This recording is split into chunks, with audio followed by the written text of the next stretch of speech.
Você já ouviu falar de um indivíduo chamado Audie Murphy? Esse senhor ingressou na infantaria aos 18 anos e participou de 9 operações em diferentes países da Europa e da África.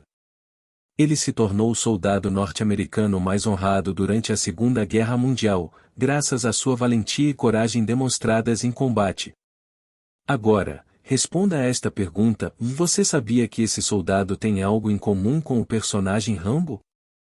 O autor do livro O Force Blue, Dengue Móvel, revelou que o protagonista é baseado em ninguém menos que John Rambo, que, para a surpresa de muitos, foi inspirado na história real de Audie Murphy. Aposto que você não esperava por essa. Hoje você terá a oportunidade de descobrir quais foram os soldados mais corajosos e implacáveis da história. Se ainda tem dúvidas, acompanhe-me. Este é o canal Valor Próprio, e agora apresentarei a você os 6 soldados mais destemidos da história. Número 1. Simo Aya. Esse homem era um simples fazendeiro finlandês, assim como a maioria dos habitantes de sua cidade. No entanto, devido à Segunda Guerra Mundial, ele precisou servir ao exército para salvar seu país. Murray era um observador exímio e agia como uma águia, espreitando-se entre a neve e possuindo uma habilidade espetacular de mira de longa distância. Essa característica notável foi o que lhe rendeu o apelido de A Morte Branca.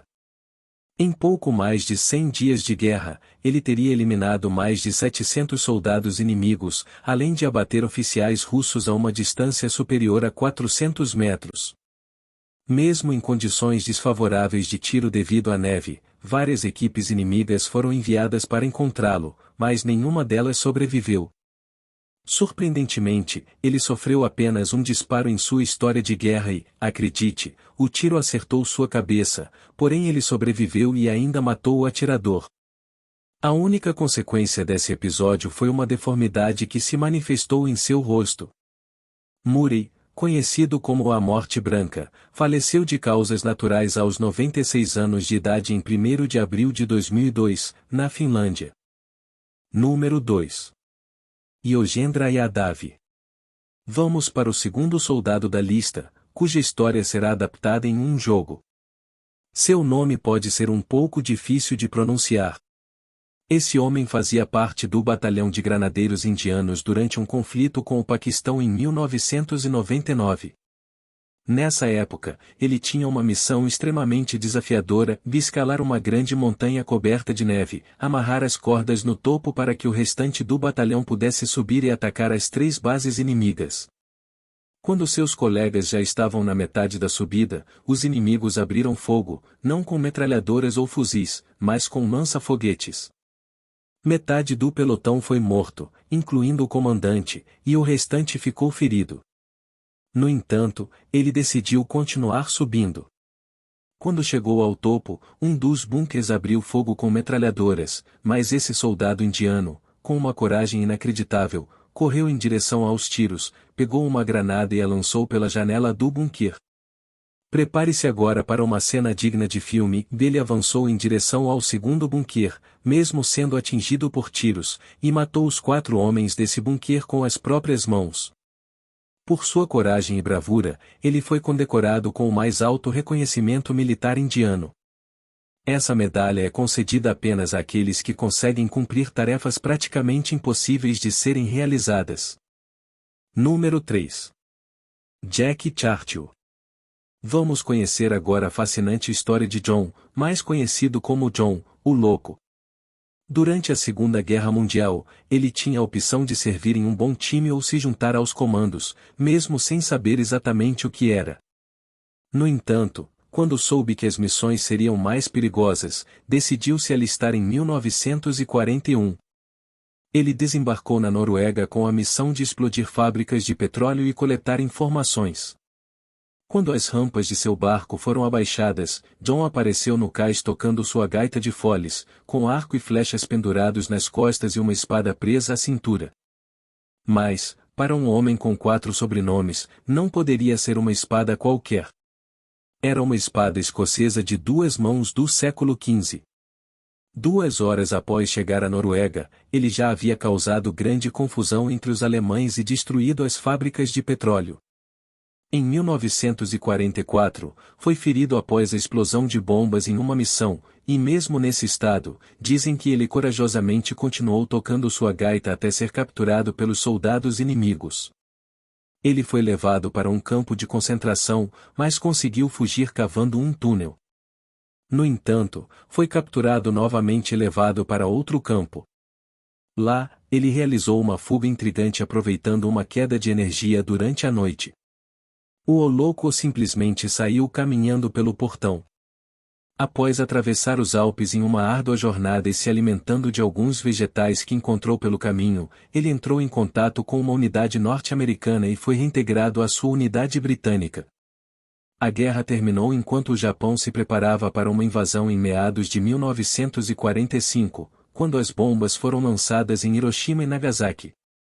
Uma das frases mais conhecidas de John foi: "Se não fossem por esses malditos norte-americanos, a guerra poderia durar mais 10 anos." Ele realmente gostava do perigo e da adrenalina provocada por grandes desafios. Além disso, ele foi o único soldado britânico a abater um inimigo durante a Segunda Guerra Mundial apenas com um arco e flechas. Número 4. Banfagd Gurung. Nascido no Nepal, ele ingressou no exército no início da Segunda Guerra Mundial. Em fevereiro de 1945, ele estava junto com a 25ª Divisão Indiana, enfrentando um combate intenso contra a divisão japonesa. O problema era que eles não contavam com o apoio de artilharia e estavam sob a mira de um franco-atirador japonês escondido em uma árvore. Dada a praticamente impossibilidade de agir de onde estava protegido, o soldado indiano arriscou-se a se levantar. Ele acertou o franco-atirador em cheio e, com sua coragem insana, incentivou seus homens a avançarem até o topo da colina. Lá, ele lançou 2 granadas em uma trincheira, matando seus 2 ocupantes.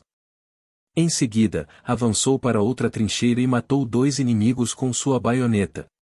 A partir desse momento, o combate tornou-se corpo a corpo. Sozinho, ele conseguiu eliminar os ocupantes de mais 2 trincheiras. Depois, subiu no teto de um bunker e jogou uma granada pela abertura. Quando os soldados japoneses saíram, ele os matou com sua curvada e afiada faca. Dentro do bunker, havia ainda um atirador vivo, então o soldado esmagou sua cabeça com uma pedra, já que não havia espaço suficiente para manusear a faca. Apesar das baixas em seu pelotão, ele conseguiu matar 66 japoneses na colina em 5 de março de 1945. Em reconhecimento à sua bravura, ele foi promovido a cabo e condecorado com a mais alta honraria britânica, a Cruz Vitória. Com sua morte, restaram apenas 11 sobreviventes ganhadores dessa medalha. Número 5. Leonid Rogozov. Imagine essa cena: um médico de uma expedição à Antártida fica com uma apendicite aguda, fica gravemente doente e precisa urgentemente realizar uma cirurgia para salvar sua vida. O problema é que ele é o único médico da equipe. O que você faria se estivesse em seu lugar? Morreria de dor ou arriscaria fazer a cirurgia com as próprias mãos? Esse médico não era exatamente um soldado, mas sim um médico russo que integrava uma expedição soviética na Antártida, com uma equipe de 12 homens, com o objetivo de construir uma base militar. Mesmo após a finalização da missão, o navio que os buscaria demoraria vários meses para chegar, e voltar de avião era impossível devido às tempestades de neve. Segundo relatos, o médico precisou abrir seu próprio abdômen para salvar sua vida, mesmo sem conseguir enxergar nada. Ele não falhou na operação e, após quase 2 horas, concluiu a cirurgia até o último ponto. Antes de descansar, ele instruiu seus 2 assistentes sobre como limpar os instrumentos cirúrgicos. Somente quando tudo estava limpo e organizado, o médico tomou antibióticos e comprimidos para dormir. Sua atitude corajosa foi recebida como a de um herói nacional. Sua frase mais conhecida é: "Se você se encontrar em uma situação desesperadora, onde a sorte parece conspirar contra você, mesmo em um ambiente hostil, não desista. Lute pela vida." Número 6. Audie Murphy. É evidente que, ao contar a história desses notáveis indivíduos, não posso deixar de mencionar suas origens. A maior inspiração para a criação do personagem Rambo possui uma trajetória marcante. Lembram daquela cena do filme Capitão América, em que ele é motivo de piada devido à sua estatura e porte físico? Pois bem, isso também aconteceu com esse indivíduo quando tentou ingressar na Marinha aos 16 anos, com apenas 1,65 m de altura e pesando 49 quilos. Ninguém o levou a sério, então ele tentou a Força Aérea, mas também se tornou motivo de risadas. Por fim, ele conseguiu entrar para o exército e, pouco tempo depois, foi enviado para a guerra durante a invasão da Itália. Sua habilidade de tiro o levou a ser promovido a sargento, mas durante esse período, contraiu malária, uma doença que o acompanhou durante quase toda a guerra. Em 1944, seu grupo foi enviado à França, porém, um pelotão inimigo aniquilou todos os seus companheiros. Esse evento teve um impacto significativo nele, que conseguiu matar sozinho todos os soldados desse pelotão. Em seguida, ele roubou suas armas e eliminou os 2 bunkers e os atiradores escondidos em um raio de 100 metros. O exército americano reconheceu sua audácia e coragem, promovendo-o a comandante. Após 6 meses, ele liderou seu pelotão, composto por 19 pessoas e alguns tanques M10, para uma região crítica na França. De repente, um grande número de soldados alemães surgiu na cidade. Parecia que o pelotão seria dizimado facilmente, mas eles se esconderam e utilizaram os tanques M10 para contra-atacar. A maioria dos tanques inimigos foi destruída rapidamente. Nesse momento, o protagonista correu para a parte traseira de um dos tanques, que já estava em chamas, e usou sua metralhadora para eliminar os soldados alemães. Ele permaneceu ali até que a munição da arma se esgotasse, correndo o risco de morrer na explosão do tanque. Devido à sua coragem, ele recebeu todas as medalhas que o exército tinha para oferecer. Foram 33 medalhas americanas, 5 da França e 1 da Bélgica. Hoje em dia, existe sua autobiografia intitulada O Como Fui ao Inferno e Voltei, que relata sua extraordinária jornada. E aí, gostou do vídeo? Não se esqueça de deixar o like. Grande abraço para você. E até a próxima!